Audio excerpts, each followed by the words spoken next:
नमस्कार सभी को, स्वागत है मेरे YouTube चैनल पीस में से 13 पर। और आज हम बात करेंगे एक नए सीक्रेट के बारे में या एक नए टॉपिक के बारे में। महाभारत में हम बात करेंगे।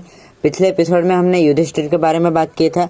आज हम भीम के बारे में बात करने वाले हैं, जो कि भीमसेन भी जाने जाते हैं।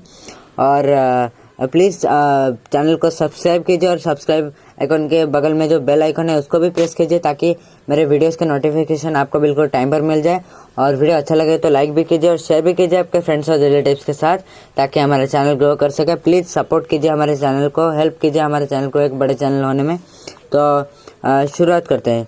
भीम जो है वो 5 पांडवों में से द्वितीय पांडव थे, दूसरे पांडव थे। और महाभारत में बहुत घटनाएं जुड़ी हुई हैं भीम के बल के साथ। और भीम वायु पुत्र थे, और क्योंकि कुंती ने वायु को प्रार्थना किया था पुत्र देने के लिए, इसलिए भीम को पवन पुत्र भी जाना जाता है। और पांडु और माद्री के मृत्यु के बाद कुंती ने अपने पुत्रों के साथ हस्तिनापुर में वो रहे थे।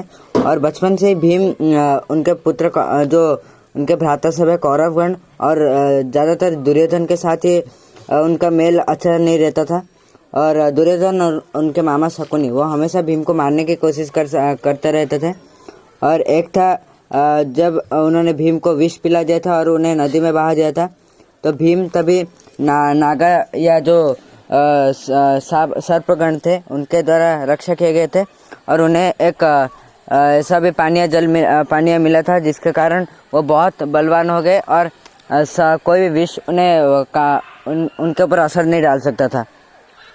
तो और भीम जो है वो गदा चलाने में वो बहुत माहिर है, और तीर भी वो चला लेते हैं, पर गदा जो है उनका शक्ति था। और वो वायु उनके पिता थे, और वायु जो है उनके आध्यात्मिक पिता थे। पांडु और कुंती उनकी पिता माता थे। और कर्ण, युधिष्ठिर, अर्जुन, नकुल और सहदेव उनके भाई थे। और हनुमान जो थे वो आध्यात्मिक भ्राता थे, क्योंकि वायु उनके आध्यात्मिक पिता थे, इसलिए उनके पुत्र हनुमान इनके भाई है। और इनके 3 पत्नियां थी, वो थी हिडिम्बी, द्रौपदी और वलंधरा। और वलंधरा के बारे में हमने ज़्यादा सुना नहीं। और वलंधरा भी और उनके पुत्र भी 3 थे। एक थे घटोत्कच, वो हिडिम्बी के पुत्र थे। और एक थे सुतसोम, जो कि द्रौपदी के पुत्र थे। और एक थे सर्वग, जो कि वलंधरा के पुत्र थे। और जब इंद्रप्रस्थ उनके भाइयों ने ढूंढा था, भीम मगध को जाकर उनके जो राजा थे जरासंध उनको मारा था। और युधिष्ठिर बाद में दुर्योधन के द्वारा चौसर के गेम जो खेल में बुलाए गए थे, जहाँ पे वो हार गए थे। और पांडव उनकी पत्नी द्रौपदी के साथ वो वनवास में गए थे 13 साल के लिए। और इस वनवास में भीम ने हनुमान से मिला था। और वो सब उस अज्ञातवास के समय वो मस्जिद नरेश के पास, विराट के पास वो छुपे रहे थे। और भीम वहाँ पे बल्लभ नामक एक रसोई वाले के रूप में रहे थे। और ऐसा भी कहा जाता है वो कौरव के लगभग 100 भाइयों को उन्होंने मारा था, ज़्यादातर भाइयों को उन्होंने मारा था। और ऐसा भी माना जाता है कि उनके पास 10,000 हाथियों का बल था, ऐसा माना जाता है। और भीमसेन जो है इनके बहुत नाम है, इनके बहुत नाम है। ज़्यादातर नाम हम सुने नहीं है तो सुनते हैं। तो भीम का संस्कृत में मतलब है जो कि भयानक या खतरनाक हो, उसे भीम कहा जाता है। और सब जो इनके नाम है वो है वृकोदर, जरासंधजित, हिडिम्बविद और किचकजित, जिम्मयोधिन और बल्लभ। और सब के नाम का कारण हम भी जानेंगे। उनको भीमसेन भी कहा जाता था।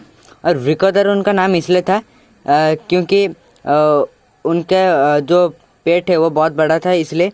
और जरासंधजित इसलिए था क्योंकि वो जरासंध के ऊपर उन्होंने विजय प्राप्त किया था। हिडिम्बविद इसलिए था क्योंकि उन्होंने हिडिम्बा को विद किया था, यानी उन्हें मार दिया था। और किचकजित भी कहा जाता है क्योंकि उन्होंने किचक को पराजित किया था जब वो अज्ञातवास में थे।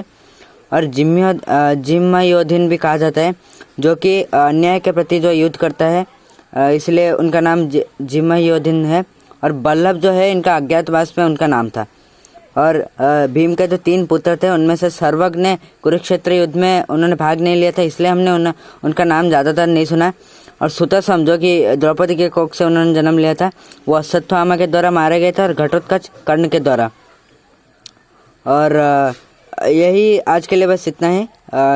यही हमने भीम के बारे में आज हम जाना है। तो मिलते हैं नेक्स्ट एपिसोड में। प्लीज़ मेरे चैनल को सब्सक्राइब कीजिए, वीडियो अच्छा लगे तो लाइक भी कीजिए और शेयर भी कीजिए आपके फ्रेंड्स और रिलेटिव्स के साथ, ताकि हमारा चैनल ग्रो कर सके। तो आज के लिए बस इतना ही। नमस्कार।